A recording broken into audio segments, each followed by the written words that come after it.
This is my review of Dr. Stone, Chapter 106, The Secret of Petrification. And I gotta say, with everything we learned in this chapter about the petrification beam and how it works and how it's activated and all that, I think the most interesting part was this line right here.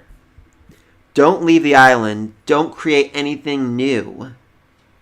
Don't create anything new. I have two thoughts on why they might have said that. The first is they're afraid that if science advances, eventually they'll find a way to make their own petrification beam or their own way to undo it, and therefore the master will be overthrown. Or this is still going all the way back to the beginning. The creators of the petrification beam, the first ones who did it, they wanted to stop the advance.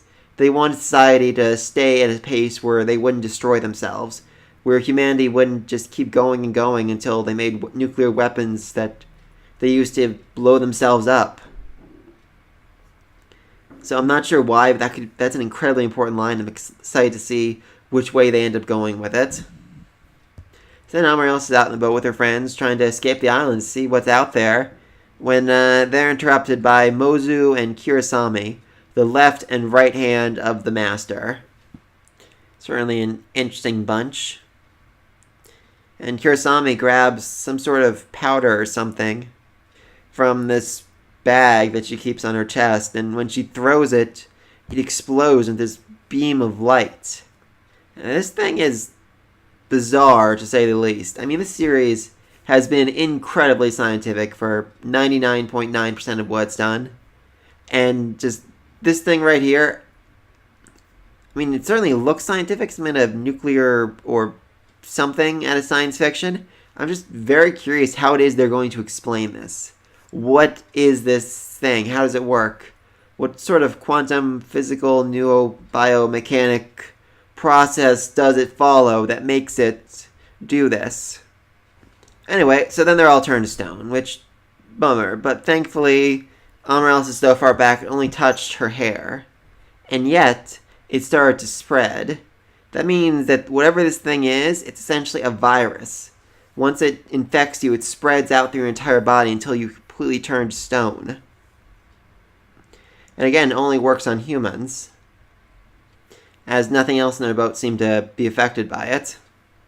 So, after she saw this, she realized that everything she'd been told was a lie. It isn't some ancient sorcery passed down through the master's bloodline. It's something that he was taught how to do, and how he taught others to do it. So, all this time, Amaryllis has been planning.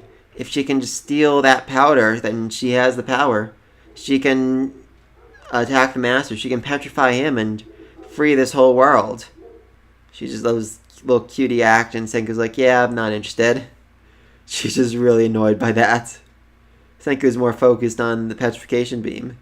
It has a set range. It can infect those who are throwing it. And you can stop it by ripping off the infected piece. You could honestly see them, cutting off their arms at some point.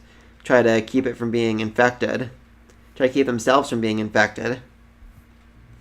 This is all Senku needs to know. Now we can beat them. Now we can win. But little issue.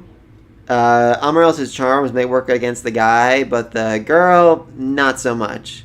So, in order to infiltrate the harem properly and take the powder and take control of the island, they're going to need a girl who can fight. But, I mean, where would they ever find... Ew.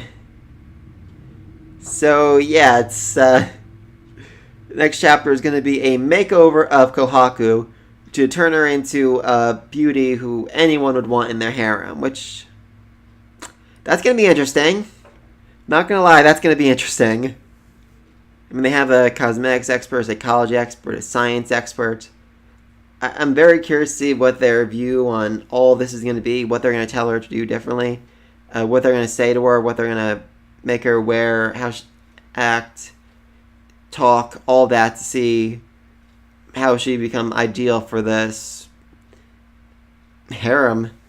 That's going to be a weird chapter, but I'm excited to see how they do it. And what the final product is going to be, that's going to be funny. I don't think they, maybe they do have a camera. That'd be really interesting. They brought a camera with them, they took a picture, and they showed it to everyone back in the village. That That would actually be really funny to say. Alright, so yeah, those are my thoughts on Dr. Stone, Chapter 106. Let me know what you think in the comments section down below. Will she pull it off? Be sure to like, subscribe, and until next time, peace.